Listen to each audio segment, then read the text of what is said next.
Bom dia a todos, a graça e a paz do nosso Senhor Jesus seja com vocês. Estamos iniciando o mês de maio, é um mês muito especial para nós, é o mês da família, e aprove o Senhor que hoje nós estudássemos na nossa escola bíblica aqui, no nosso estudo dos profetas menores, o profeta Oséias. O profeta Oséias, ele tem uma história familiar muito peculiar, que vai nos ensinar muito sobre a história de Israel como povo de Deus e também como servos do Senhor nos dias atuais. Nós estamos iniciando essa transmissão e eu queria um retorno aqui, saber se vocês estão ouvindo bem. Irmã Lígia está aqui conosco também no Zoom, né, irmã Lígia? Bom dia, irmã Lígia. Bom dia. Está me escutando bem, pastor? Não estou ouvindo bem. Ótimo. Está ouvindo bem? Ouvindo bem.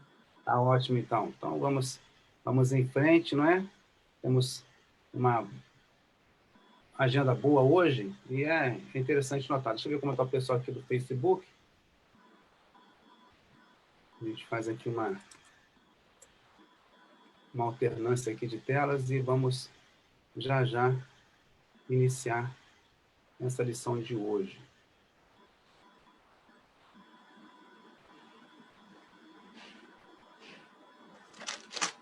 Acho que todos já receberam um link aí, né? A gente consegue iniciar então.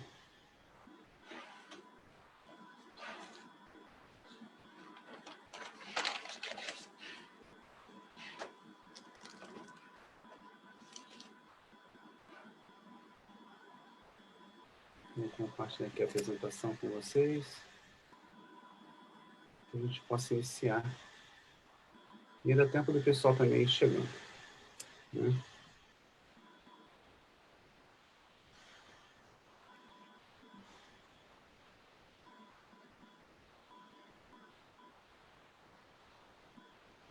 Se você não conectou no Facebook ou no Zoom, você pode conectar no Zoom também. Se está no Facebook e quiser somente assistir, participar por lá, tudo bem.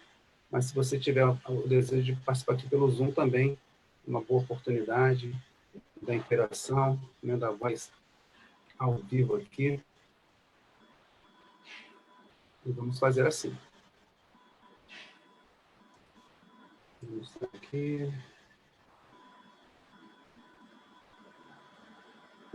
Bom dia, irmã Neiva. Irmã Neiva também está conosco aqui agora. Vamos iniciar esse momento, então, orando, né, gente? Vamos orar para que todo esse decurso da lição de hoje seja colocado nas mãos do Senhor e que venha nos agraciar nos nossos corações, encher nossos corações de forma que nós possamos aprender mais. Vamos orar, então, neste momento.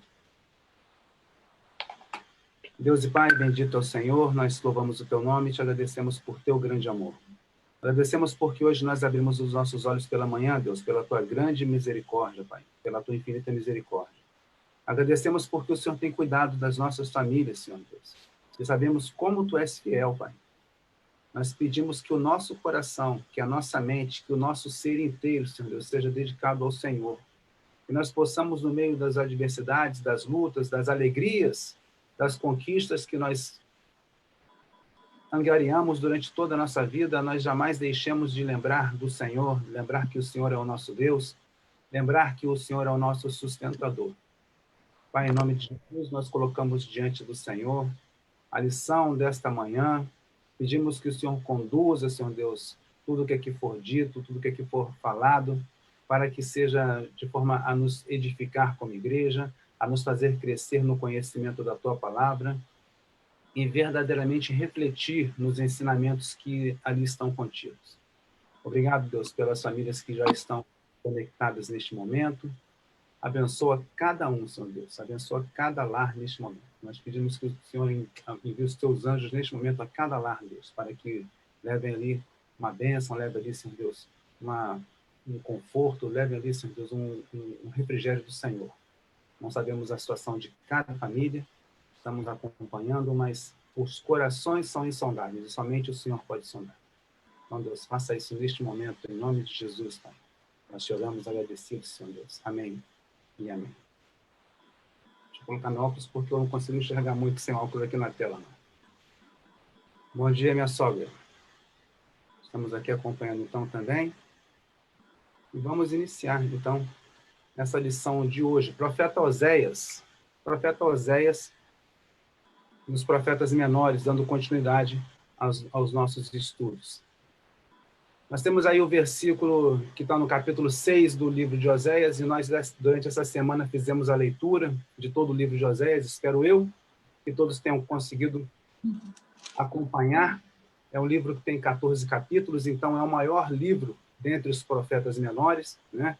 Então nós fizemos uma divisão, de forma que hoje pela manhã nós completamos a leitura dos 2 últimos capítulos do livro de Oséias.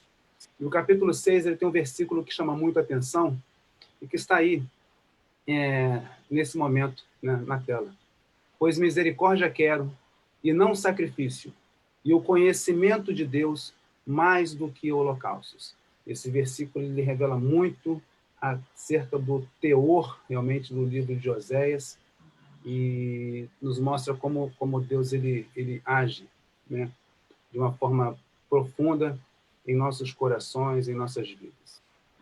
E o que nós vamos passar aqui, então, nesse estudo aqui do livro de Oséias, então?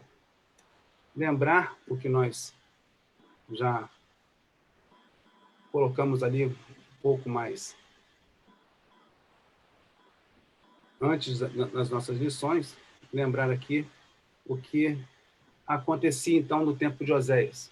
E aí, só para lembrar que Israel, no tempo de Oséias ali, era uma monarquia dividida há mais de 200 anos. Então, desde que Roboão, filho de Salomão, resolveu endurecer mais com o povo, na sua, a maior parte das tribos decidiu, então, seguir a Jeroboão e formaram o Reino do Norte, que é Israel, e o Reino do Sul, Judá e Benjamim, ficaram ali as 2 tribos, formando o Reino do Sul, o Reino de Judá.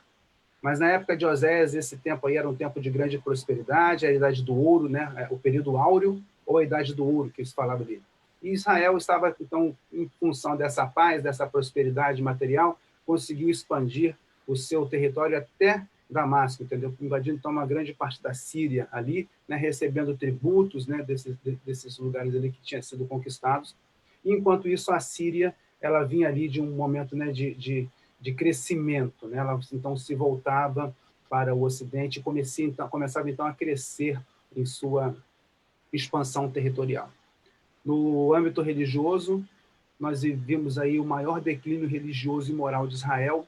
Realmente Israel estava num momento muito delicado da sua vida espiritual, como nós vimos nesse versículo 6 do livro de Oséias, do capítulo 6, versículo 6.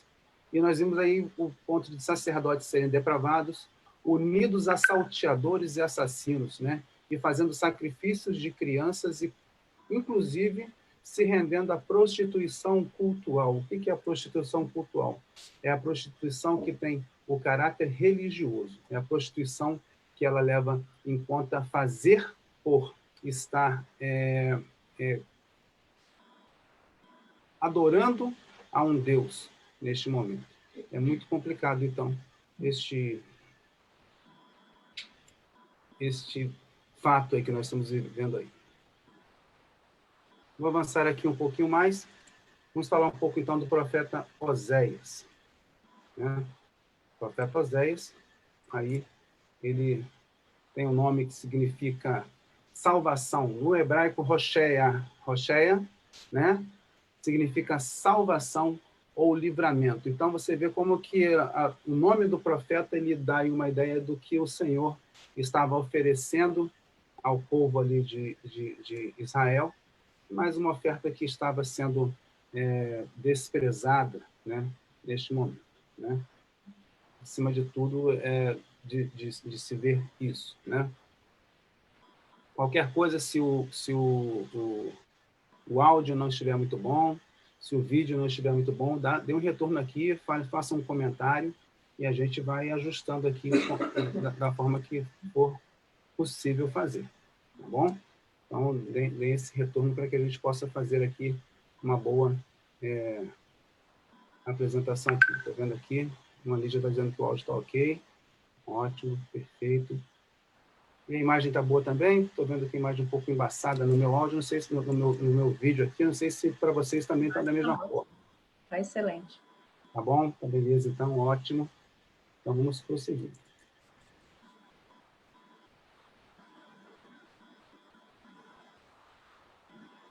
Estou olhando aí para o profeta Oséias, então, o seu nome significa salvação.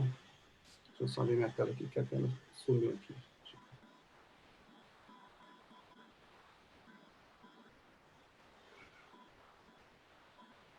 Oséias é filho de Beeri, né? Isso aí pode denotar duas coisas. Primeiro, que Oséias era uma pessoa importante, era uma pessoa que tinha uma certa influência dentro do seu contexto ali, né? Porque quando um profeta tem o nome do seu pai, né, citado, isso quer dizer que ou ele é de uma família importante, né? Ou, por outro lado, também pode ser apenas no sentido de conseguir distinguir Oséias de um outro Oséias, porque Oséias era um nome um tanto comum, né, na época do profeta, então talvez fosse mais para que houvesse uma distinção, né? De qualquer forma, nós não temos muitos detalhes em relação a Beeri, que é pai de Oséias, então a gente tem aí, fica isso um pouco no ar, nós não temos uma resposta tão elaborada para dar em relação a isso, né? O seu ministério foi, então, de 756 a 725, né, antes de Cristo, mais ou menos, então, 30, né, 30 anos de ministério. Não, dizem que chegou até 40, mais ou menos. O seu reinado, então, o seu ministério ele foi durante o reinado dos reis Uzias, Jotão, Acais e Ezequias no Reino do Norte, enquanto que Israel, Jeroboão II, estava reinando. Então, toda a mensagem de Oséias, ela é mais voltada, né, a gente vai ver aqui para o reino de Israel, e durante o reinado longo de Jeroboão II. Você vê que foi em torno de 40 anos que Jeroboão II reinou sobre Israel. Uma característica muito importante também da vida do profeta é o seu casamento falido, né? Esse casamento que ele é o pano de fundo aí do livro e que vai nos trazer também uma comparação muito interessante para a realidade também de Israel durante esse período da escrita do livro. Então, vamos falar um pouco da mensagem de Oséias, e aí, à medida que vocês tiverem perguntas, se você quiser fazer alguma participação, pode ficar à vontade. A gente quer aqui que você tenha essa liberdade de comentar, né, e de falar também, qualquer pergunta que você queira. Tá bom? Então, a mensagem de Oséias, a mensagem que era para o Reino do Norte, então, Israel, né? Israel é o Reino do Norte e Judá é o Reino do Sul, né? E dessa forma, então, nós vemos que, inegavelmente, isso está lá no capítulo 2, versículo 2. Então, capítulo 2, versículo 2, ele vai dizer com muita clareza, né? Vamos ler aqui. Oséias, capítulo 2, versículo 2. Diz assim. Isso que eu até errei aqui. É capítulo 1, versículo 2, gente, perdão. Quando o Senhor começou a falar a Israel por meio de Oséias, né? Então está aqui. Quando o Senhor começou a falar a Israel por meio de Oséias, então a mensagem está muito claramente, né, especificada aqui na palavra, que quem mandou Oséias pregar foi o Senhor Deus. Ele não está falando uma mensagem dele, está falando uma mensagem de Deus, né? É muito interessante. E coloca assim, disse-lhe, vai e case com uma prostituta, né, com uma mulher de prostituição. Né? Então, a gente vê aí Israel em comparação a Gomer, que é a esposa de Oséias. Né? Gomer é uma palavra em hebraico que dá um sentido de completude, né? Se completou. É como se disse assim, o pecado de Israel está completo, já chegou à plenitude e eu não consigo mais suportar. Como se Deus estivesse falando isso, então, para Israel. Né? Então, é interessante notar esse paralelo muito interessante entre a nação de Israel, o reino de Israel, e a esposa de Oséias, então, que ele fala, vá lá e case com uma mulher de prostituição, com uma prostituta, né? Para que os filhos dela sejam concebidos em prostituição. E aí o texto completa. Isso mostrará como Israel agiu como prostituta ao afastar-se do Senhor. Então, é uma interpretação que já está no próprio texto. Está dizendo assim, isso vai mostrar como Israel agiu como uma prostituta ao se afastar do Senhor, né? A mensagem de Oséias também é um chamamento final e amoroso de Deus ao arrependimento de um indiferente Israel. Sabe aquela situação em que você está alertando, está tentando mostrar para as pessoas, olha, não está bom aqui, a gente precisa, né, ter um outro comportamento, você precisa se arrepender, mas as pessoas elas não prestam tanta atenção e acham que você está falando demais. Então, é complicado, realmente, a gente vê, né, que, nesse momento, a mensagem de Oséias é um ponto final para Israel. Assim, não adianta mais vocês virarem as costas e fingirem que vocês não estão ouvindo a gente aqui. Estão me ouvindo. Vocês precisam se voltar para Deus agora. É o momento de se arrepender. E aí, a mensagem de Oséias também tem um paralelo muito interessante com o que Jeremias fez ajudar 140 anos depois. Então, Oséias é para Israel o que Jeremias vai ser para ajudar 140 anos à frente. Então, a mensagem deles é exatamente igual. Olha, o tempo de vocês está chegando ao fim e vocês precisam se arrepender. Deus ele tem um tempo e esse tempo está chegando ao fim. Vocês precisam se voltar para Deus urgentemente. Então, Oséias faz para Israel, o reino do norte, o que aconteceria também, né, com o ministério de Jeremias ao reino de Judá, em 140 anos depois, mais ou menos. Então, é muito interessante notar também esse paralelo que existe entre as mensagens deles aí, né? Vamos avançando, então, aqui. Então, o livro de Oséias tem aí 3 divisões principais, né? Deve ter carregado para vocês já a tela, mas o livro de Oséias vai ter 3 divisões principais, tá? A primeira mostra, então, uma tragédia pessoal em relação a esposa infiel. Então, os 3 primeiros capítulos de Oséias vão tratar dessa tragédia pessoal na vida de Oséias, como o profeta foi preparado para pregar uma mensagem de arrependimento a uma nação, mas não sem saber o que Deus estava sentindo em seu coração. Olha só como é interessante, o profeta ser submetido a uma situação de ele mesmo sentir o que Deus estava sentindo em relação àquele povo. É muito interessante perceber isso, então. A segunda parte, então, que vai dos capítulos 4 até o capítulo 13, vai falar, então, de uma nação que é infiel, uma tragédia nacional, então já tira ali o contexto, né, da família e vai para todo o país, então não é mais o caso de uma esposa infiel, é o caso de uma nação inteira infiel, então é uma tragédia nacional.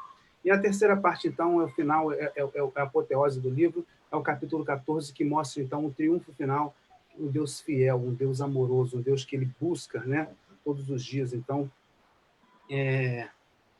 dar essa oportunidade de arrependimento para o povo, dar essa oportunidade de arrependimento para as pessoas que estão ali afastadas de Deus, né? Então, essas são as 3 principais divisões do livro de Oséias, né? Vamos avançando aqui, então. Bom dia, irmã Elcia. Também aí que está conosco. Deus abençoe sua casa, sua família. Então, temos aqui a próxima parte, que fala, então, sobre essa primeira divisão do livro, né? Então, essa tragédia pessoal na vida de Oséias, né? Na vida de sua família. Então, mostra aí o casamento com Gomer, uma mulher de prostituições, que está no capítulo 1, versículos 2 e 3, né, como a gente acabou de ler. E esse casamento com Gomer, ele é inegavelmente uma alegoria sobre a infidelidade de Israel. O próprio texto já nos diz isso, né? E muitas pessoas vão chegar e dizer que o casamento é somente isso, é somente uma alegoria, que, na verdade, Oséias jamais se casou com Gomer, que Oséias jamais teve um casamento com uma mulher prostituta, uma mulher infiel, uma mulher adúltera, em função da sua posição de profeta, em função da sua vida consagrada. Tá? Então, essa é uma primeira visão. Muitas pessoas vão dizer exatamente isso. Segundo, também que Gomer, ela já seria uma mulher infiel, uma mulher com essa tendência de prostituição, ou mesmo já uma prostituta antes do casamento. E muitas pessoas vão dizer exatamente sobre isso aí, que ela seria já uma prostituta antes do casamento. Tá? Isso aí é um argumento que talvez careça um pouco de fundamento, uma vez que o que o texto diz é que isso mostrará como Israel agiu como prostituta ao afastar-se do Senhor. Então, se ela fosse uma prostituta já antes do casamento, né, como que ela iria se afastar do Senhor, se ela já fosse uma prostituta? Então, a terceira vertente aí diz que ela foi, de fato, infiel após o casamento, né? Isso aí, para mim, né, vendo as alternativas, é muito mais viável, é muito mais compreensível, uma vez que mostra exatamente se a intenção do Senhor, através do casamento de Oséias com Gomer, é mostrar como Israel se afastou de Deus, né? E Israel era esposa, né, na verdade, né, de Deus, né, como uma nação, e se afastou depois. Então, isso para mim é mais palpável entender que ela, de fato, foi infiel após o casamento. E que mostra, então, a degradação progressiva da sua vida, do relacionamento, né? E foi o que aconteceu com Israel. Israel, desde que saiu do Egito, desde que foi liberta ali daquela situação de escravidão, sempre esteve ali flertando com outros deuses, adorando outros deuses, né? Então mostra esse afastamento, né, gradativo ali, entendeu? Então, de fato, eu vejo que essa alternativa 3 aí é muito mais, para mim, palpável, muito mais inteligível no sentido de mostrar uma infidelidade após o casamento. Uma outra coisa também que a gente vê sobre os filhos aí de Oséias, né? O primeiro, Jezreel, né?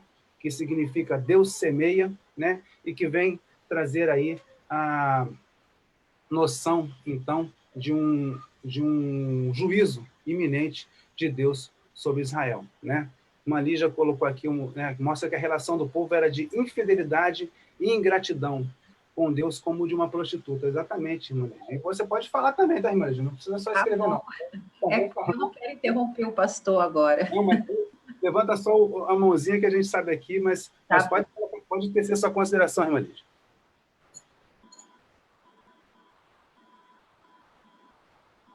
Mas é exatamente isso aí, né? Então mostra aí que Deus ele está com juízo iminente, então, sobre Israel, e que logo está semeando, então, essa colheita que vem, né? Então ele mostra aí a primeira coisa em Jezreel.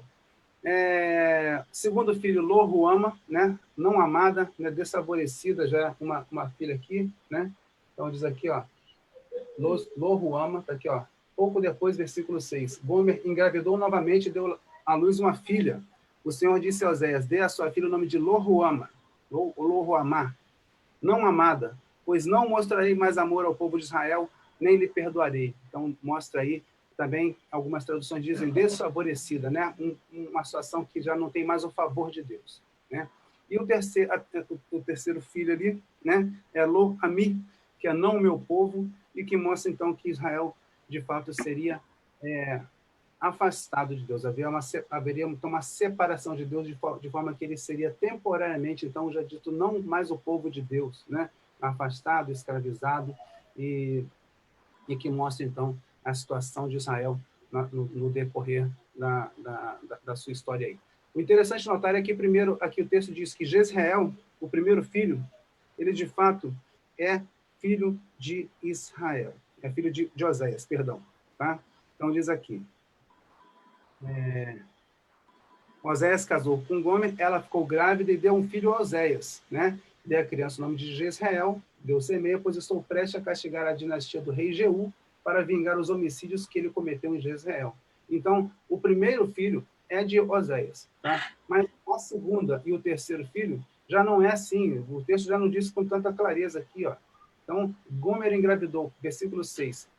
Gomer engravidou novamente e deu à luz uma filha, mas não diz aqui, uma filha de Oséias, quanto Jezreel é dito aqui que é filho de Oséias, né? Ela ficou grávida e deu um filho a Oséias. Já o versículo 6 diz que ela engravidou e deu à luz a uma filha. E depois que Lo-Ruama ficou desamada, ela ficou grávida mais uma vez e deu à luz a um outro filho. Então, o texto ele denota que os dois filhos, então, seguintes, já não eram filhos de Oséias, já eram filhos realmente da prostituição, já eram filhos da traição, da infidelidade. né? E aí isso vai mostrar também um paralelo com o que está acontecendo com Israel no decorrer da evolução e do ministério do profeta Oséias, tá? Nós vemos aí também, é claro, o final do capítulo 1 e o início do capítulo 2, eles mostram que mesmo nessa situação, né, ainda haveria, né, apesar de haver a prostituição, apesar de haver infidelidade, apesar de haver esses filhos ilegítimos, né, não amados, né, não favorecidos, não meu povo, ainda assim, Deus ele mostra a sua misericórdia. Então, versículo 10 aqui do capítulo 1, diz assim: virá o tempo, porém, que o povo de Israel se tornará como a areia à beira do mar, que não se pode contar. Então, no lugar onde lhes foi dito, vocês não são meu povo, se dirá, vocês são filhos do Deus vivo. Nesse tempo, o povo de Judá e o povo de Israel se unirão. Ou seja, a separação dos reinos não é a vontade de Deus, foi a vontade simplesmente do homem, por conta de rebeldia, por conta de intolerância, né? E aí vamos ver muitas coisas que estão acontecendo, talvez, hoje no nosso país, essa polarização que existe, né? E as pessoas que não aceitam, né? O presidente, ele é o presidente, ele pode não ter todas as atitudes corretas, né? Mas ele é o presidente, e ele está aí na situação. E gera uma polarização, uma divisão, e as pessoas dizem que não seguem, e tá aí, e aí a gente vive essa instabilidade. Mas o texto diz aqui que o povo de Israel e o povo de Judá vão se unir, escolherão para si um só líder e voltarão juntos do exílio. Que grande dia será o dia em que Deus semear seu povo novamente em sua terra. Olha só que coisa linda esse último versículo aqui, a última parte do capítulo 1 aqui, né?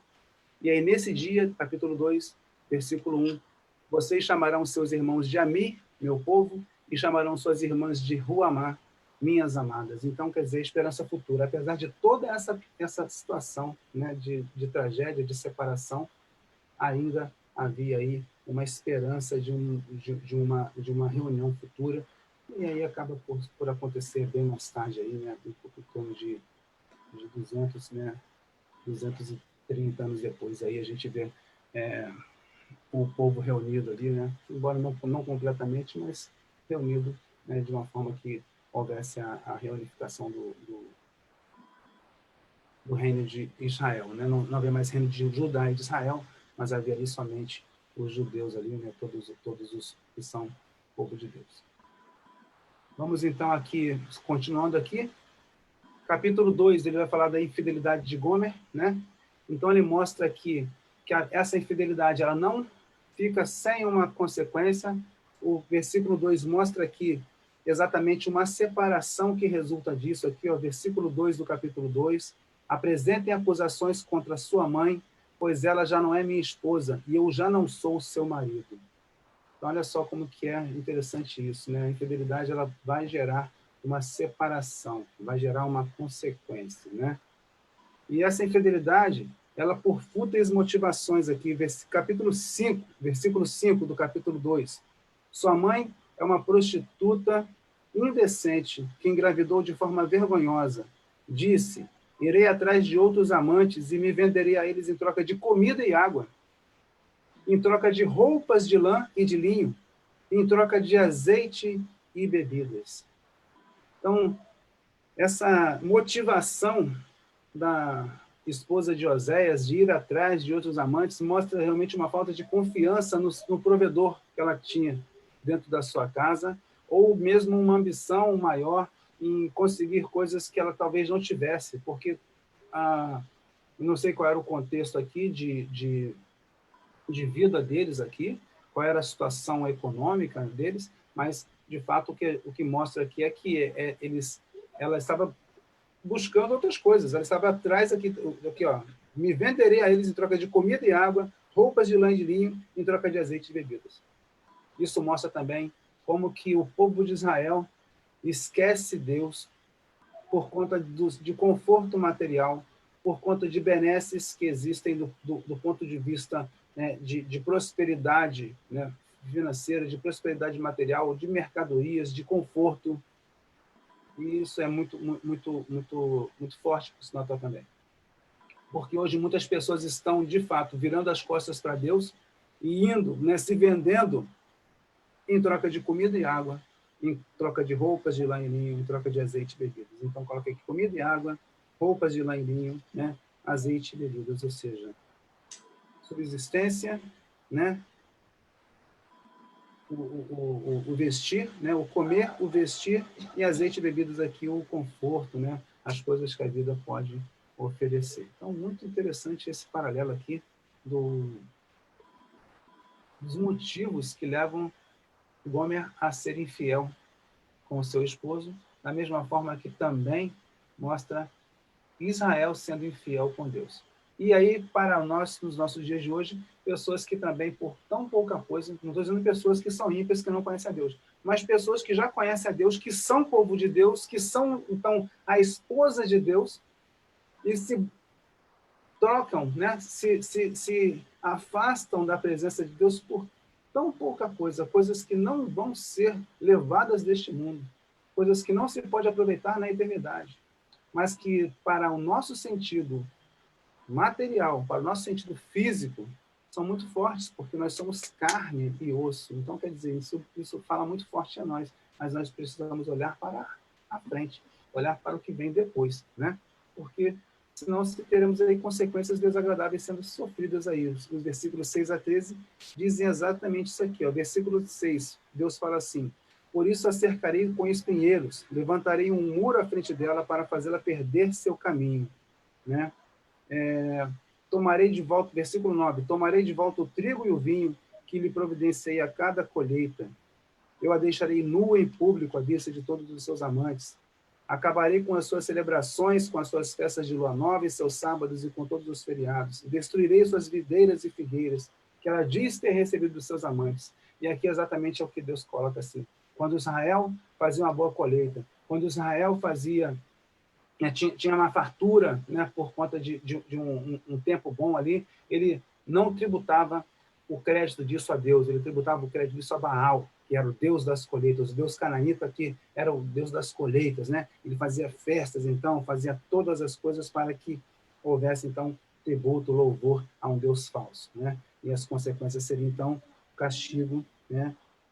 Desonra, como deixará nu em público à vista de todos os seus amantes, né? Desonra, dificuldade, espinheiro. Então, quer dizer, tudo o que acontece, e é o que acontece também, o que aconteceu com Israel, né? Depois de ser levado cativo por um povo cruel, um povo muito cruel, ser desarraigado ali, Israel depois ele muito pior do que Judá, no seu exílio posterior, ele foi muito mais descaracterizado como povo do que Judá. Judá ainda conseguiu manter uma identidade, né? uma unidade. Já Israel ele ficou mais realmente esfacelado, né? E mostra, então, também para as pessoas hoje, né, como é difícil a vida afastada de Deus, a vida longe de Deus, é muito complicado.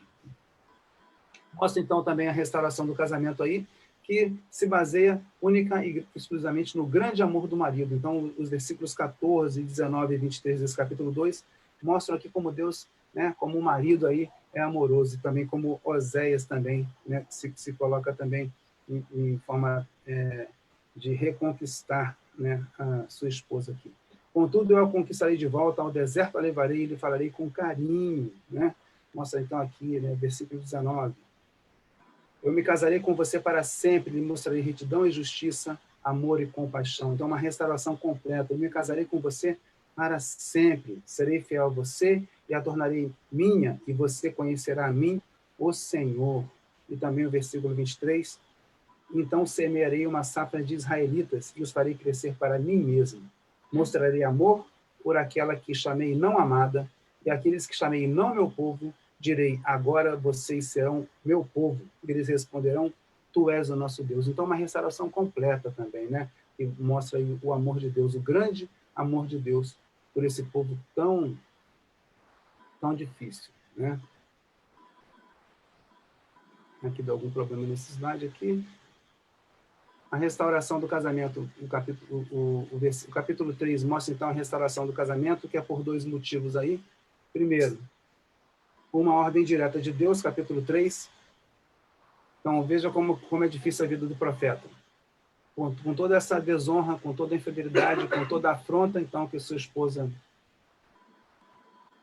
esteve ali com ele, ele ainda recebe a ordem de Deus ali, capítulo 3, versículo 1. Então o Senhor me disse, vai e ame a sua esposa outra vez, embora ela cometa adultério com um amante. Isso mostrará que o Senhor ainda ama Israel, ainda que o povo se tenha voltado para outros deuses e sinta prazer em lhes trazer ofertas. Então, uma restauração, primeiro por ordem de Deus, né? E aí, coloca aqui, ó, versículo 2 do capítulo 3. Assim, eu a comprei de volta por 15 peças de prata, um barril grande de cevada e um odre de vinho. E aí você vê como que a restauração tem um preço a ser pago. Isso pode denotar lá na frente, né, o que o Senhor Jesus fez por nós. Né? Nós fomos resgatados do pecado, fomos resgatados da vida que nós estávamos levando, e o preço teve que ser pago. Não pela pessoa que estava cometendo o adultério, né? Mas um outro que veio e trouxe, então, a restauração, que trouxe, então, uma vida de volta com Deus aqui. Então, é interessante notar que sempre existe um preço a pagar. Isso pode colocar para a gente aí uma figura, né, um tipo aí do Cristo, né, que viria lá na frente para nos dar uma restauração maior.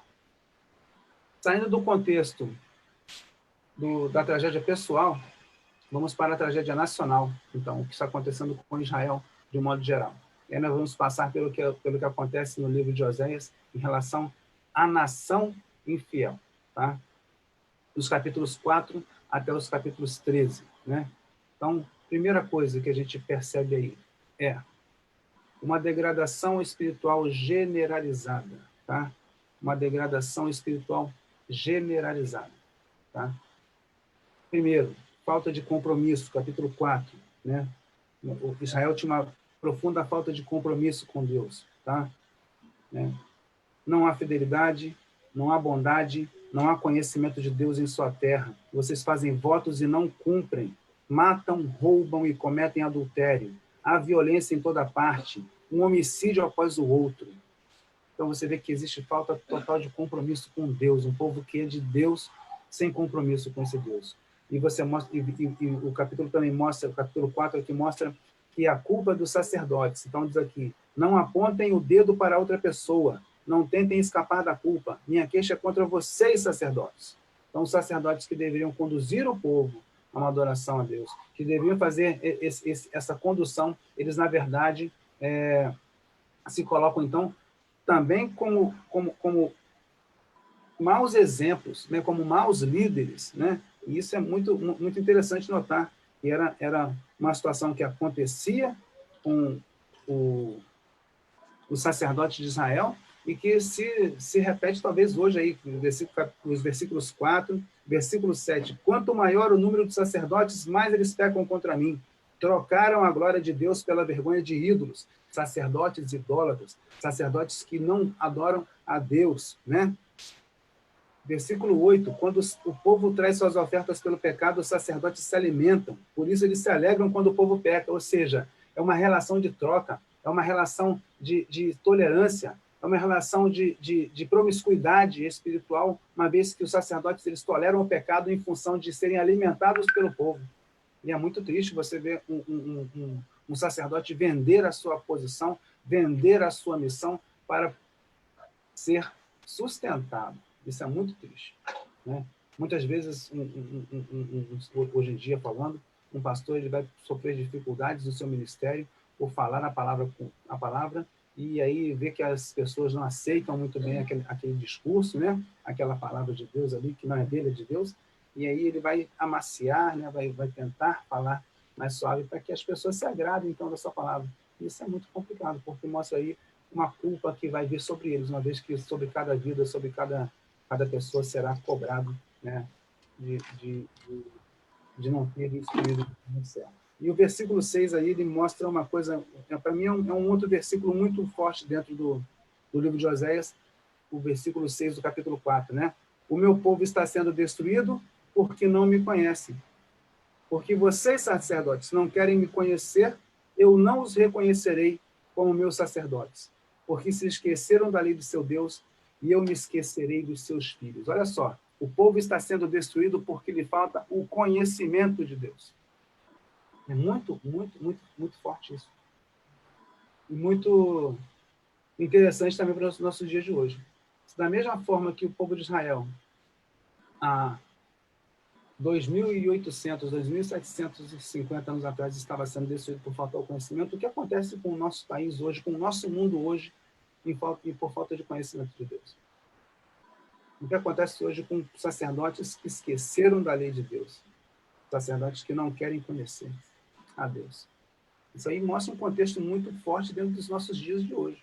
Pessoas que não conhecem a Deus porque não são levadas ao conhecimento pelos sacerdotes, e sacerdotes que não querem conhecer a Deus porque preferem, então, satisfazer os seus desejos e servir aos seus próprios deuses, talvez servir a eles mesmos como deuses primários, né? Então era muito, muito triste também. Israel buscava outros deuses aí, né? Também se fala Bet Aven aí, né? No capítulo, no versículo 11 aí, né? Ele fala aqui, versículo 11, versículo 13, vai falar de Bet Aven. Bet Aven significa, versículo 15, casa da destruição. Bet Aven significa casa da destruição. E é um outro nome que é dado para Betel. Betel, que era um dos lugares que tinha lá o bezerro de ouro que o povo adorava, né? Que foi instituído lá por Jeroboão, né? Segundo, quando ele não queria que o povo fosse, então, para Jerusalém para poder adorar, e teve medo, então, de que na adoração ali eles se voltassem, então, para o Reino do Sul, se abandonassem aquele governo rebelde, né? E fossem para lá, então instituiu o centro de adoração em Betel, em Dan, para que eles pudessem, né, adorar a dois bezerros de ouro. Então, isso aí, aqui no livro de Osés, Betel é chamada de Bet Aven, que é casa da destruição. Também os versículos 13, 14 e 18 mostram uma prostituição generalizada aqui, né? Por isso suas filhas se voltam para a prostituição e suas noras cometem adultério. Mas por que eu as castigaria por sua prostituição e adultério? Pois seus homens fazem a mesma coisa pecando com prostitutas de rua e dos santuários. Ou seja, é uma situação realmente muito complicada. E mostra aqui a questão que eu falei no início da prostituição cultural. Prostitutas de santuários, prostitutas que estavam ali não para ganhar dinheiro para elas, mas para, através da prostituição, oferecer, né, dar ofertas para aqueles deuses ali que elas estavam adorando. E as pessoas, então, iam e sabiam que essas mulheres eram prostitutas, ou até mesmo prostitutos cultuais, prostitutos que estavam buscando, então, agradar a um outro Deus. No próximo slide aqui, nós vemos aqui a questão dos líderes também, que são corrompidos e corruptores. Então, ele não fala somente dos sacerdotes, mas fala também dos governantes, tá? Capítulo 5, ele vai falar de sacerdotes e governantes, né? Mostra que eles estão conduzindo o povo a uma armadilha em Mispá e em Tabor, né? Mispá e Tabor como dois centros de adoração pagã, lugares de práticas idólatras, né? Uma vez que a adoração tinha sido instituída por Jeroboão II, e já havia mais de 200 anos que vinha sendo mantida.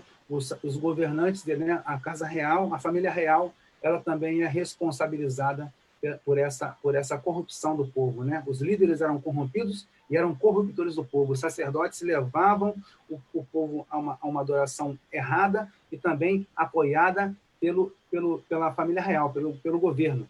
Isso mostra exatamente como que deve haver, né, uma separação entre governo e Estado, né?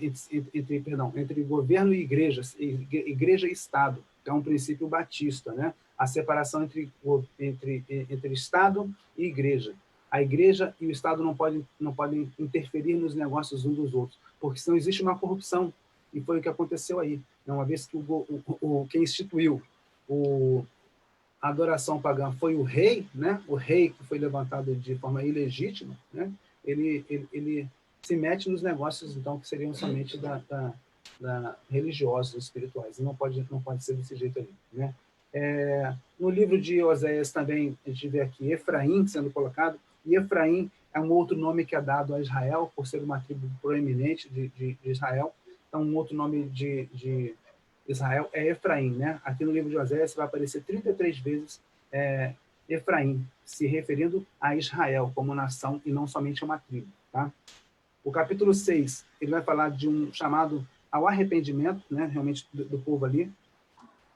Deus chama, então, esse povo para que se arrependa, para que seja restaurado, para que conheça ao Senhor, para que busque, então, conhecer a Deus. Então, os 3 primeiros versículos vão falar da forma aí, né?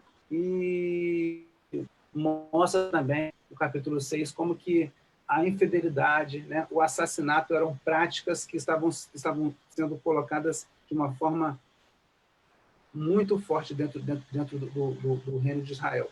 O versículo 9 diz aqui: sacerdotes são como bandos de assaltantes, de tocaia à espera das suas vítimas, assassinam viajantes ao longo da estrada para Siquém e praticam todo tipo de perversidade. Então você vê como que é. Vi algo horrível em Efraim e Israel, meu povo se contaminou, prostituindo-se com outros deuses. Então, infidelidade, assassinato. Você vê que os sacerdotes, eles são ativamente praticantes dessa situação difícil aqui. Então, quando esses homens que deveriam estar conduzindo o povo a uma vida de consagração também se enveredam por essas práticas, não tem como você ter muita esperança em relação ao que vai acontecer, né? Essa é uma grande coisa que devemos prestar muita atenção hoje, né? O que está sendo colocado hoje nas igrejas, na igreja evangélica brasileira, né, de modo geral, em relação a práticas, né? Se as práticas que estão sendo colocadas, elas agradam a Deus ou, de fato, elas afastam mais as pessoas de Deus, né? Capítulo 7 fala do pecado descontrolado e observado por Deus. É um pecado que está sem controle, de fato, mas que não está não está fora da vista de Deus, tá? O pecado, ele está sem controle, sim, mas ele está sendo observado por Deus, tá? Então tem aqui mentiras e bebedices, daqui no capítulo 7, né? De 3 a 7, a gente fala aqui exatamente de como o povo se volta, então, para uma bebedeira, né? Para essas orgias aí, para uma vida que não agrada a Deus, de fato, né? Porque é muito, muito complicado viver desse jeito, né? O versículo 5 diz aqui: no dia da festa do rei, os príncipes se embebedam com vinho e dão as mãos aos zombadores, né? Então, a vida é uma grande festa, né? É uma grande alegria, é uma grande satisfação dos sentidos, mas uma degradação moral, uma degradação espiritual, né? Muito forte, né? E aí, quantas vezes, né? A gente vê pessoas que estão muito bem, estão muito felizes no meio da festa, né? E hoje nós temos aí, nesse tempo de pandemia, muitas oportunidades que as pessoas têm de fazer suas festinhas, suas lives, né? Até altas horas da madrugada, e o negócio é beber, é viver festa, né? Festa tá bom, tá tudo bem. Também reis ilegítimos se levantando em Israel, versículo 7 aqui, ó, como um forno ardente consomem seus líderes, matam seus reis, um após o outro, e ninguém clama a mim por socorro. Então, o livro de Osés mostra também essa sucessão, né, de reis em Israel, que aí ele começou a ter assassinatos, né, reis que governaram muito pouco tempo por conta de assassinato, não o caso de Jeroboão. Jeroboão teve um governo, Jeroboão II teve um governo muito longo, mas logo depois dele, houve ali uma sequência de assassinatos, e os 20 anos subsequentes, então, mostraram que Israel, de fato, ele estava caminhando para o fim, né? Os últimos anos de Israel como reino foram muito difíceis por conta dessa sucessão de reis, por conta dessa infidelidade do povo, né? E não ter mais reis legítimos. Não eram reis que eram da linhagem de Davi, não eram reis que eram levantados por Deus, mas levantados de acordo com seus interesses políticos, interesses, né, humanos, né? A infidelidade é destacada aí também no capítulo 7, né? E esse versículo de número 9 é muito interessante, né? Osés compara a infidelidade do povo, a situação espiritual do povo, eles estavam tão mergulhados no seu pecado, estavam tão mergulhados na sua maneira de viver, que ele compara, então, a velhice, né, que chega sem ser notada, né? Todos os dias, quando eu olho na frente do espelho, eu não noto que apareceu mais um cabelo branco, né? O Germano está aqui nos assistindo, certamente o Germano não tem cabelo branco, né, Germano? Tá tudo bem aí, né? Mas eu vejo aqui que às vezes as pessoas não percebem. Quando elas param para ver, né,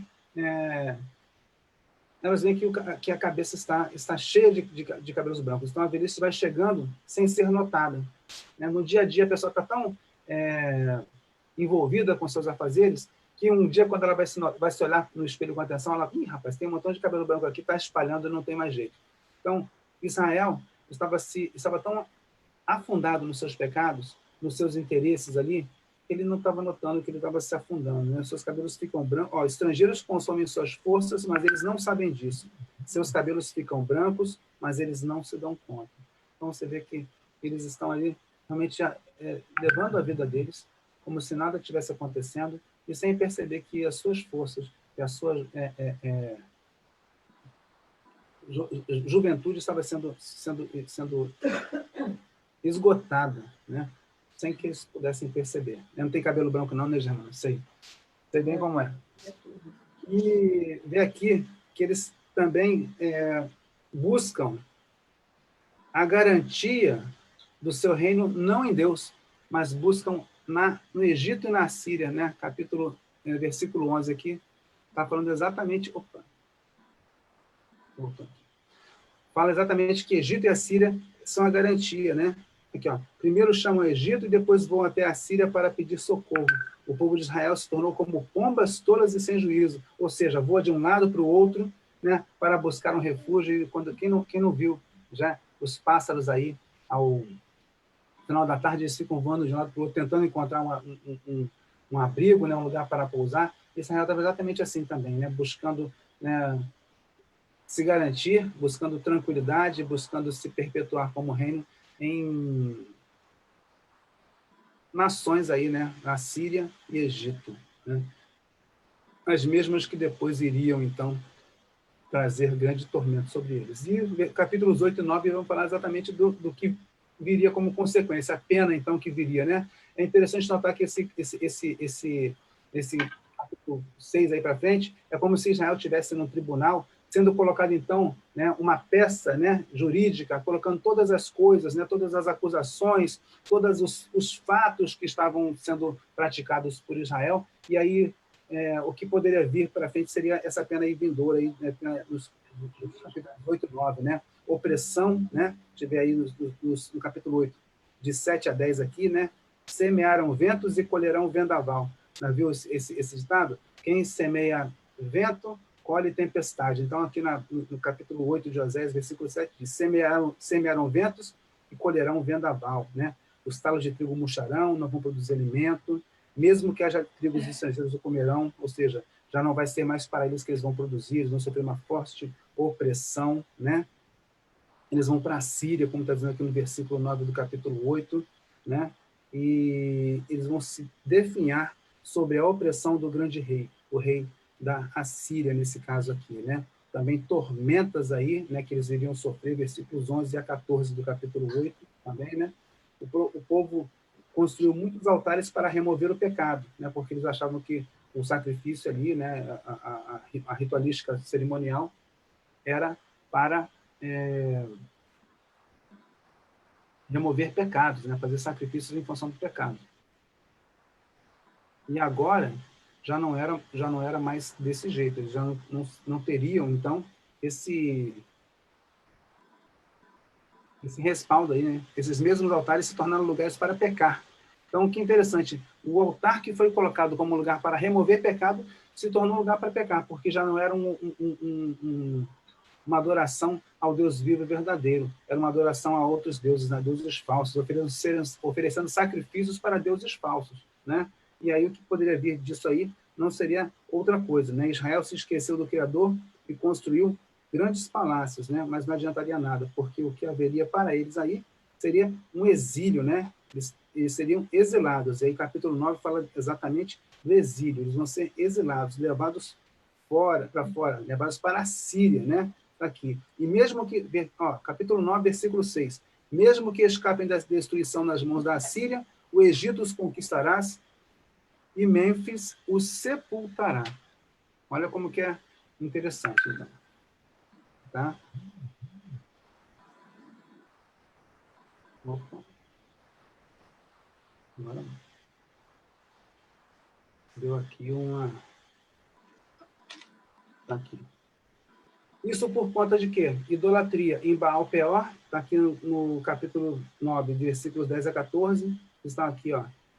Baal Peor, idolatria vergonhosa, do versículo 10 do capítulo 9, e depois fala também de Gilgal, né, onde eles estavam também sendo perversos. Gilgal aqui, ele vai colocar exatamente uma situação que está lá no livro de Juízes, né, quando um levita, né, tinha lá sua concubina, ela foi maltratada por aquele povo ali, né, isso tudo haveria de ter consequências durante todo esse tempo aí, né, para colocar aí. Então, seria uma pena vindoura.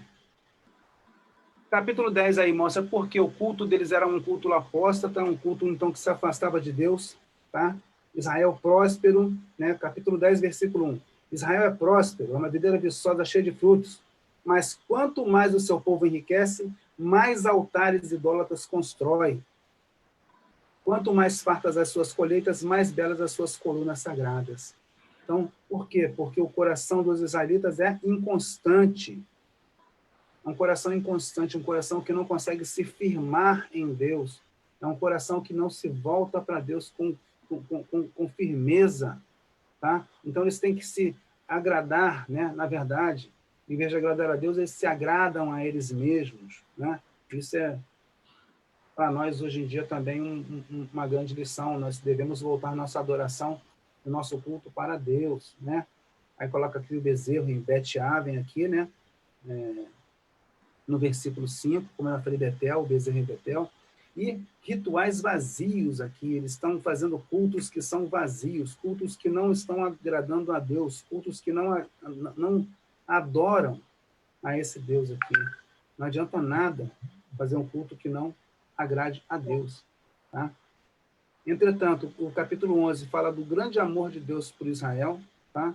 Fala que Deus ele ama Israel de uma forma muito grande, ele ama Israel desde o início, quando foi chamado para ser seu povo, né? Quando Abraão foi chamado para ser seu povo, quando o povo saiu do Egito com Moisés, né? Ele chamou para que houvesse uma união com Deus aqui, tá? Mas o povo não se mostra grato a Deus, né? Diz aqui: ensinei Israel a andar conduzindo pela mão, mas ele não se deu conta de que era eu quem dele cuidava. Olha só isso, capítulo 11, versículo 3. Eu ensinei Israel a andar conduzindo-o pela mão, mas ele não se deu conta de que era eu quem dele cuidava. Isso é ingratidão, às vezes o povo, a nação não notava que era Deus que estava cuidando deles ali e colocando crédito em outras coisas, né? Então, como o povo não quer voltar para mim, voltará para o Egito e será obrigado a voltar para a Síria, né? Versículo 8 do capítulo 11. Como eu poderia desistir de você, Israel? Como poderia deixá-lo? Como que poderia? Meu coração está dilacerado e minha compaixão transborda. Não enviarei minha ira furiosa, não destruirei Israel, pois sou Deus e não um simples mortal. Sou o santo que vive entre vocês e não virei com a minha ira. Então, olha só como que é interessante. Deus, ele não é como nós. Às vezes, nós temos, assim, uma ferida, uma mágoa que não é fácil de se curar, mas Deus, ele não é como pessoas. Ele fala, eu sou Deus e não um simples mortal. Vamos olhar para toda a situação de Oséias, como um esposo traído, a mulher que foi lá, se prostituiu, que teve filhos que não eram dele, e que ele sabia que não eram dele, e depois Deus manda ir lá e resgatar essa mulher. Ele, como homem, tendo que ver isso. E veja, então, a situação de Israel, então, né? Irmã Lígia coloca aqui, capítulo 9, versículo 7. Oséias é tomado como louco e insensato, né? Como pelo povo de Deus, né? Exatamente, irmã Lígia, aqui, ó. Por causa de seu grande pecado e sua hostilidade, vocês dizem, os profetas enlouqueceram e os homens inspirados não passam de tolos. Na verdade, a grande questão é talvez não pela vida de Oséias especificamente, mas pelos profetas realmente, né? Claro que como Oséias estava pregando, né, para o povo, né? Ele era o principal profeta que estava pregando nesse momento, é exatamente isso. Ele está falando loucuras, né? Ele está falando coisas que são da cabeça dele, e ele não quer, realmente, ele quer atrapalhar a nossa vida, na verdade, né? Ele quer, vamos dizer assim, como se diz aí, ele quer cortar o nosso barato aqui, né? Porque ele está falando coisas que nós não queremos ouvir. E aí, quando as pessoas falam coisas que nós não queremos ouvir, uma das nossas reações é justamente isso, sim, irmã, de achar que a pessoa é louca, né? A pessoa é louca, é insensata, ela não está mais no seu perfeito juízo, uma vez que ela já não diz coisa com coisa, né? Não tem, as coisas que ela fala não tem pé nem cabeça, né? Mas, na verdade, tem muito mais pé e muito mais cabeça do que a gente imagina, né? E, às vezes, é isso, é uma palavra que vem, às vezes, mais forte, né? Para as nossas vidas, quando nos pega no contrapé, é difícil de ouvir, tá? Essa semana eu estava conversando com um irmão, eu falei deles de uma experiência que eu tive certa vez, quando uma pessoa, na escola bíblica eu estava ministrando, e tinha um assunto que eu precisava ser ministrado naquela escola bíblica. E o irmão pediu a palavra ao final da escola bíblica e falou alguma coisa que, na verdade, ninguém pode ter entendido, né? As pessoas podem ter falado assim, esse irmão ele falou uma coisa que não tinha nada a ver com a lição de hoje e que está fora de contexto, né? Mas eu ouvi e sabia do que ele estava falando, eu entendi exatamente o que ele falou. Mas, naquele momento, eu poderia ter falado também, poxa vida, esse irmão aí, ele falou uma coisa que tem nada a ver com a aula aqui, né? Fez um comentário que está fora do contexto, mas eu, graças a Deus, tive o discernimento espiritual, o esclarecimento, né? A iluminação do Espírito Santo para ouvir o que ele estava falando e saber que era muito pertinente, embora não estivesse ligado ao tema da lição daquele dia ali, né? E aí nós temos aí no capítulo 12 uma advertência para Judá, né? Judá, ao final disso, está colocando então que também estaria sujeito, né, a uma ira, embora a mensagem de Oséias fosse para Israel, ele também faz uma advertência para Judá, no sentido de colocar, e aí já fala que Jacó, né? Jacó é uma intercambiação para o reino de Judá, como Efraim, né? No texto, quando você vê Efraim, ele está falando do reino de Israel, na maioria das vezes, tá? E quando ele fala Jacó aqui, não é Jacó o homem, é Jacó o reino de Judá, uma vez que Jacó ele é a origem, né, de todo o povo judeu, tá? E claro que também israelita por consequência. E no final do capítulo 13, ele vai falar então da ira, né, de Deus em resposta a uma idolatria, né, a essa idolatria. Então, o que aconteceria com Deus? Deus só aqui faz mais algumas advertências, né? Eu sou o Senhor, seu Deus, que os tirou do Egito. Vocês não reconhecerão outro Deus além de mim, pois não existe outro Salvador, né? Ó Israel, você está prestes a ser destruído por mim, versículo 9 do capítulo 13, seu único ajudador. Agora, onde está o seu rei? Que ele salve suas cidades. Onde estão os líderes da terra? Os reis e os príncipes que vocês exigiram de mim. Então, ele faz uma referência, então, ao que aconteceu lá quando Saul quando Samuel era juiz de Israel, não havia um rei constituído, o povo pediu um rei, né? Então, fala assim, cadê o rei? Né? Onde estão os líderes da terra, os reis e os príncipes que vocês exigiram de mim? Onde estão esses reis? Né? Então, é muito interessante perceber isso também, como que Deus ele coloca as coisas. Né? Irmã Lígia coloca aqui, realmente meu povo já estava com a mente deturpada, né? Com tanta idolatria e julgava o que era certo como errado. Exatamente. Hoje nós estamos vivendo, irmã Lígia, exatamente uma situação dessa. Né? O que é normal? Né? Dentro de estatística, o normal, né, é o que está dentro de uma curva ali que não tem um desvio muito grande. Né? E o povo ele tem se colocado numa prática cada vez mais afastada de Deus, e dentro disso, nós que somos os servos de Deus, nós que somos piedosos, acabamos sendo chamados de louco realmente. Nós estamos errados na situação. Hoje nós vivemos um momento de relativismo muito grande, né? Então, onde a maior parte das pessoas está errando, elas fazem, então, o novo normal. E as pessoas começam a achar normal uma atitude errada. Certa vez eu estava conversando com o irmão, ele falou, mas hoje em dia é normal os filhos mandarem nos pais. Eu falei, não, meu irmão, não é normal. É o que está acontecendo com mais frequência. Mas normal é que os pais, eles dominem sobre os seus filhos. É que os filhos, eles tenham obediência, né? E se submetam aos seus pais. Mas não é normal os filhos subjugarem os pais, embora seja a prática maior. Então, é muito interessante perceber também o que é normal, né, dentro de um contexto das pessoas. E aí, sim, claro, aí acaba se tomando o errado como certo, né? E o certo como errado, não tem dúvida nenhuma. Então, é muito difícil de se viver num contexto desse. Uma boa contribuição, irmã Lígia. Muito obrigado. Então, fechando, então, o livro aqui, O Triunfo Final, né, um Deus fiel.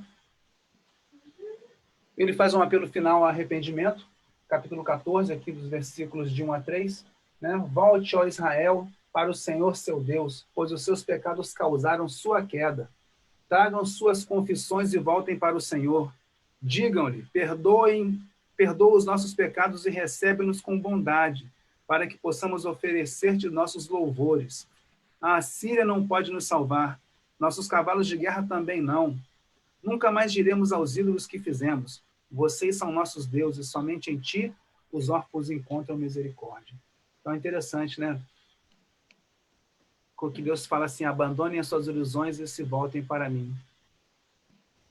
Às vezes as pessoas acham que são grande coisa, que estão fazendo muitas coisas realmente, né? Mas na verdade não estão fazendo nada disso. Estão somente se iludindo, né? Iludindo de fato, e precisam confessar que deixam de confiar em Deus para se voltar para suas ilusões. Quem de nós pode, de fato, cuidar da própria vida? Quem de nós pode dizer que não precisa de Deus para tomar decisões, para dar passos importantes, para levantar pela manhã? Nós precisamos de Deus para levantar pela manhã, para abrir nossos olhos, para respirar. Nós precisamos de Deus para tudo. Então, nós precisamos nos voltar para Deus. É a única coisa. E aí a mensagem é muito clara. Vocês já conhecem a Deus. Se voltem para Deus. Abandonem as ilusões. Vocês não são nada sem mim. Então, se voltem para mim. Deus fala diretamente para o povo, né? E coloca lá, peçam perdão, né? Peçam perdão. Você só vai pedir perdão a partir do momento em que você se arrepender. A partir do momento que você entender, então, que a sua atitude estava errada. Ninguém pede perdão achando que está certo. Esse é um grande ponto. Ninguém pede perdão achando que está certo. As pessoas só vão pedir perdão a partir do momento que elas entendem que o que elas fizeram está errado, que o que elas fizeram ofendeu ao outro, que o que elas fizeram foi tóxico, foi nocivo, foi degradante. Isso é uma coisa muito importante. Então, Deus aí nesse capítulo 14, ele faz um apelo final para que eles se arrependam. E aí sim, saiam da cegueira que eles estavam vivendo, saiam daquela ilusão que eles estavam vivendo. O ilusionista, né, que a gente chama mágico aí, que fazem aí, quem conhece, quem é um pouco mais experiente, né, irmão Germano? A gente vai lembrar aí do Mr. M, né? Fazia ilusões ali e as pessoas ficavam impressionadas com o que ele fazia, mas é ilusão. Os nossos olhos viam coisas que não eram reais e se impressionavam com aquilo. Então, o que Deus está falando para eles é o seguinte: parem de olhar, de atentar para o que os seus olhos estão vendo. E muitas vezes estão vendo errado. Porque muitas vezes as pessoas que estão errando mais fragorosamente, elas estão errando achando que estão acertando. Então, onde que está a chave da questão? Na palavra de Deus. Lá vai dizer o que é certo e o que é errado. A palavra de Deus é para nós um guia. Então, o profeta está falando da parte de Deus. Eu vou repetir. quando Deus chamou Oséias para falar, né? Quando Deus mandou Oséias a falar para Israel. Não é Oséias que está falando da parte dele. Oséias está falando da parte de Deus. Então, aí está a orientação certa. Não é o homem que está falando, é Deus que está falando. E aí, após esse apelo final pelo arrependimento, Deus ele promete restauração completa para Israel. Versículo 4, né? Cura, né? Eu os curarei da sua infidelidade, os amarei com todo o meu ser, pois a minha ira desaparecerá para sempre. Então, uma cura, né? De todas as enfermidades espirituais pelas quais o povo estava passando. Também a prosperidade, não uma prosperidade barata como a que nós estamos vendo hoje, mas uma prosperidade muito maior, né? Serei para Israel como orvalho refrescante, Israel florescerá como lírio, lançará raízes profundas no solo, como os cedros do Líbano. Seus ramos se estenderão como belas oliveiras, perfumado como os cedros do Líbano. Meu povo viverá novamente à minha sombra, crescerá como o trigo e florescerá como a videira. Seu aroma será agradável como o dos vinhos do Líbano. Ó Israel, fique longe dos ídolos. Sou eu que respondo às suas orações e cuido de vocês. Sou como a árvore sempre verde, todos os seus frutos vêm de mim. Israel, se afaste dos ídolos. Povo de Deus, se afaste dos ídolos. Ah, pastor, mas eu não tenho imagem na minha casa, eu não tenho nada. Ídolos, já tem muito tempo que a gente entende que ídolos não são simplesmente imagens. Há muito tempo que a gente não está mais nessa de imagem. E nós estamos entendendo que ídolo é tudo aquilo que tira o lugar de Deus da nossa vida. Então, grosso modo, o trabalho pode ser um ídolo. Os filhos podem ser ídolos. Qualquer interesse que tire a centralidade de Deus pode ser um ídolo. Fique longe dos ídolos. Às vezes a gente está tão preocupado em trabalhar, em trazer o sustento para nossa casa, e nós esquecemos de manter um nível de relacionamento profundo com Deus, porque nós temos que nos sustentar, mas quem nos sustenta é Deus. Se Deus não der saúde, a gente não pode trabalhar. Se Deus não abrir a porta do emprego, a gente não tem trabalho. Mas a gente acha que não, que a gente tem que trabalhar, e se afundar em trabalho para poder dar o melhor para a nossa família. E aí o trabalho se torna para nós um ídolo. A segurança já não está mais em Deus, mas está no nosso trabalho, no nosso emprego. Então são coisas que a gente precisa ver onde que nós estamos colocando a nossa confiança, onde nós estamos firmando os nossos pés. O trabalho é importante, sim, sem dúvida nenhuma. Preciso trabalhar, preciso pagar minhas contas, preciso sustentar minha casa, mas mais importante do que o emprego, mais importante do que o trabalho, mais importante do que qualquer coisa é a presença de Deus. Ele que responde às minhas orações e cuida de mim. É o que está escrito aqui no versículo 8 do capítulo 14. Ele responde às orações. Ele cuida de mim. Pode falar, irmã Lígia. Está escutando, pastor? Sim, estamos ouvindo. Ah, pastor, é o seguinte, essa palavra foi maravilhosa, esse capítulo 14, nos versículos 5 e 6, eu também compartilhei com os irmãos lá no WhatsApp, né? Então, pastor, esse momento que a gente está vivendo hoje, que é um momento até de oportunidades também, né? Porque crise traz oportunidades. Ontem também, quando ocorreu o encerramento do Proclamai, foi dito que muitos cristãos desviados da palavra de Deus retornaram para Deus, né? Se arrependeram, né? Porque eles se desviaram, cometeram algum pecado, né, pastor? Então, se arrependeram nesse Proclamai, né? Então, a palavra fala justamente disso, dos filhos de Deus, né? Dos cristãos.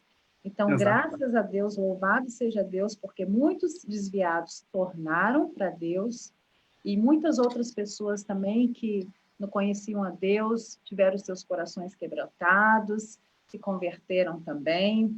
Então, foi mesmo muita manifestação da graça nesse evento.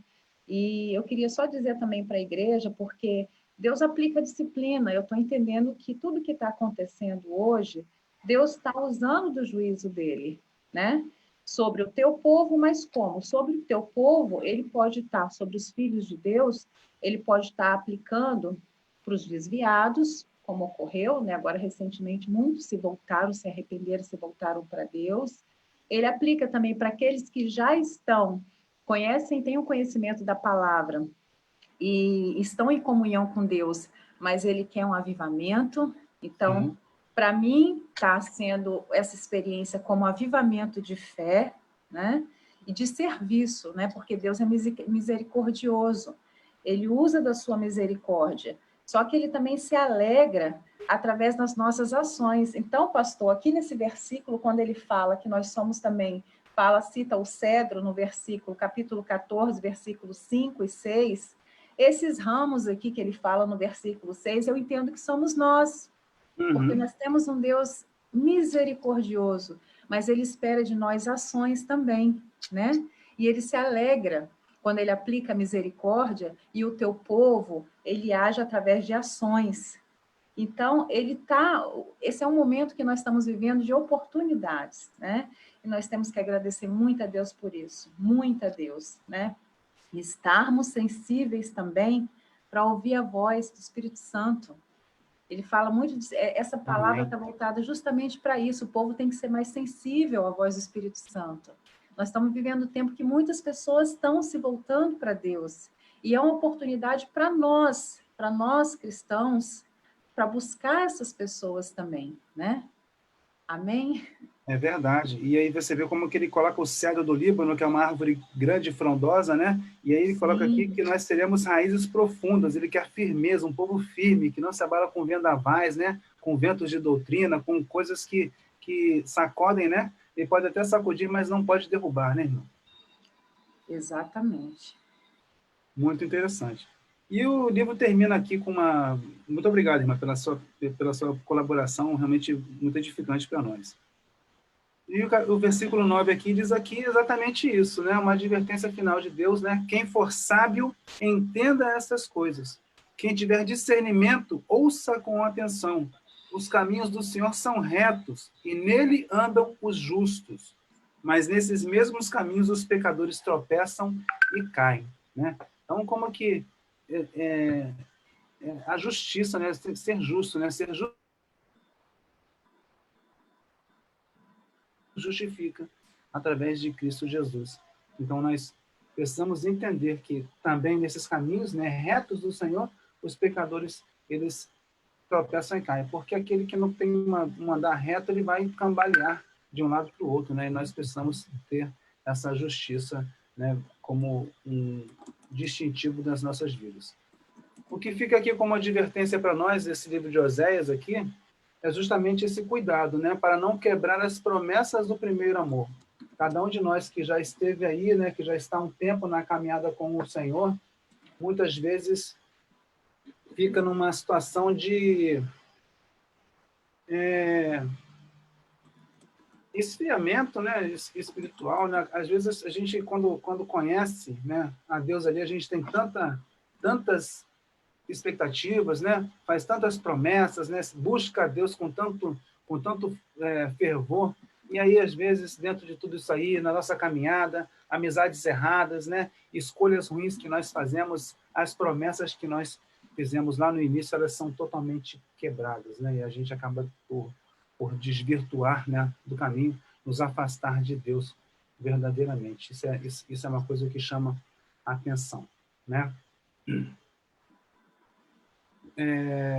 Exatamente isso, irmã, esse arrependimento verdadeiro, né? Reconhecer que o pecado é ruim, né? Reconhecer que o que Jesus fez por nós, né? Então Deus quer que o arrependimento venha no nosso coração, como está aqui, né? Deus nos ama infinitamente mais a justiça. Ele quer um arrependimento sincero, um arrependimento que vem do coração. Ele não quer medo, ele não quer pavor, ele quer arrependimento. E arrependimento só é no sentido de que nós conseguimos entender os nossos erros, né? Esse livro de Oséias também nos mostra que esse Deus é um Deus verdadeiro, né? E sendo um Deus verdadeiro, ele merece um culto real, né? Então, o povo ali estava muito fortemente enraizado em suas práticas, cultuais, né? Eles tinham um culto todo, tinham lá os sacrifícios sendo entregues, tinha tudo ali, mas nada para Deus. Era tudo para a satisfação deles mesmos, né?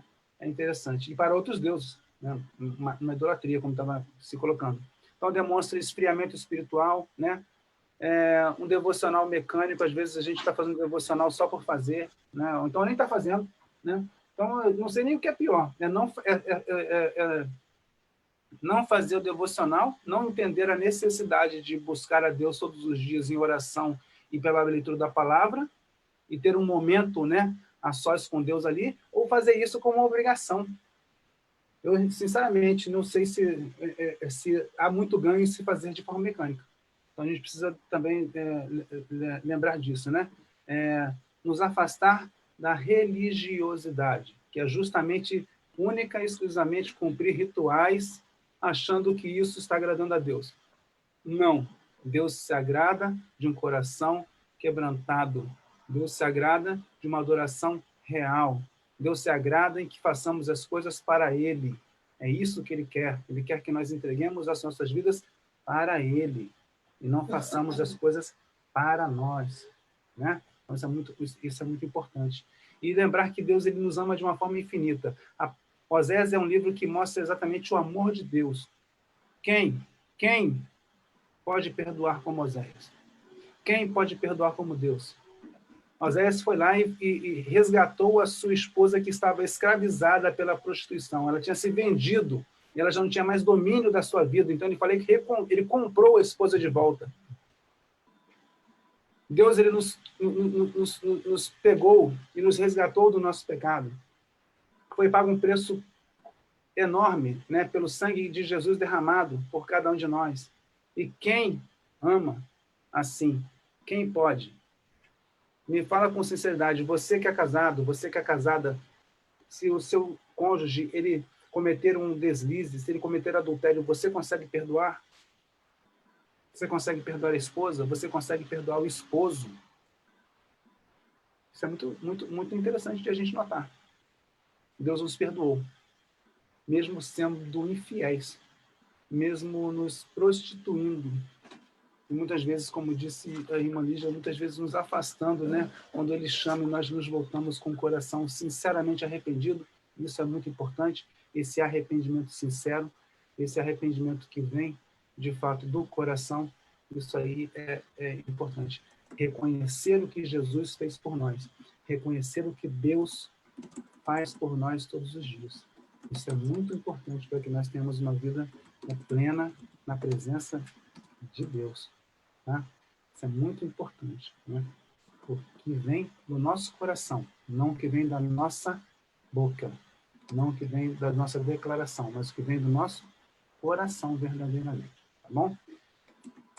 Por fim, aqui tem as obras de referência que a gente usa, né? Isso é bom citar, nós não podemos deixar de citar o nosso embasamento teórico também, a gente faz pesquisas e não pode colocar, embora não esteja fazendo citações, né, em loco ali durante o texto, nós estamos baseando aí essa lição foi baseada nessas 4 obras que aí estão, para que nós possamos crescer nos estudos, então. E assim nós terminamos esse panorama sobre o livro de Oséias, né? É bem corrido, né? Um livro grande, e nós sabemos então que de fato é complicado de pegar tudo, né? Mas Deus nos deu essa oportunidade de estudar hoje aqui.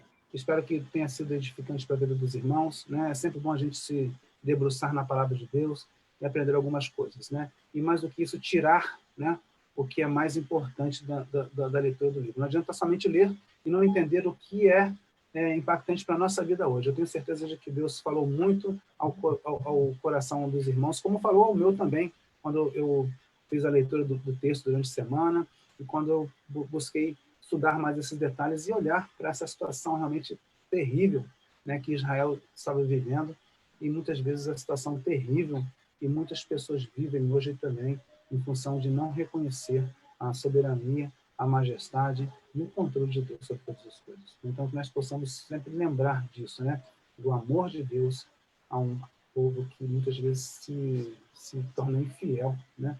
E que muitas das vezes, pela natureza caída, realmente, cai em infidelidade, né? Cai em afronta a Deus. Mas se houver um arrependimento sincero, se houver realmente uma volta, né? Para os braços de Deus, Ele está disposto a nos pegar no colo e a nos dar uma vida totalmente restaurada, né? Que Deus assim nos abençoe e nos dê um domingo maravilhoso na presença dele, né? Estamos iniciando o mês da família. À noite estaremos transmitindo o culto também, né? E esperamos que você esteja nos acompanhando ali, esteja cultuando junto conosco. Convide, né, as pessoas que estão na sua família, os conhecidos aí, né? Que a gente possa, né, fazer esse culto em nossos lares e que seja agradável ao nosso Deus. Tá bom? Vamos orar para encerrar esse momento? Pai, bendito é o teu nome, Senhor. Nós te louvamos e te agradecemos por este momento de estudo aqui. Pedimos que o Senhor continue trabalhando os nossos corações, tudo o que foi dito, para que nós tenhamos uma atitude que agrade ao Senhor todos os dias. Perdoa, Senhor, sim, algumas vezes nós não estamos fazendo as coisas da forma que agrada a Ti. O que nós desejamos é fazer, sim, Senhor Deus, um culto que seja verdadeiramente voltado para a Tua majestade, para a Tua soberania, para a Tua grandeza, para a Tua santidade. E pedimos que o Senhor nos instrua todos os dias a fazer da melhor forma. Que as nossas vidas sejam, sim, Senhor Deus, luzeiros e que as pessoas possam ver. Pessoas que foram tocadas e transformadas pelo Espírito Santo de Deus, pessoas que vivem hoje de uma forma diferente, pessoas que reconhecem a dependência do Senhor, e que elas também sejam impactadas e que queiram viver na Tua presença. Obrigado, Deus, pela oportunidade que temos. Ter conosco, Senhor Deus, durante o decorrer desse dia. Abençoa cada família, Senhor Deus, que aqui está conectada.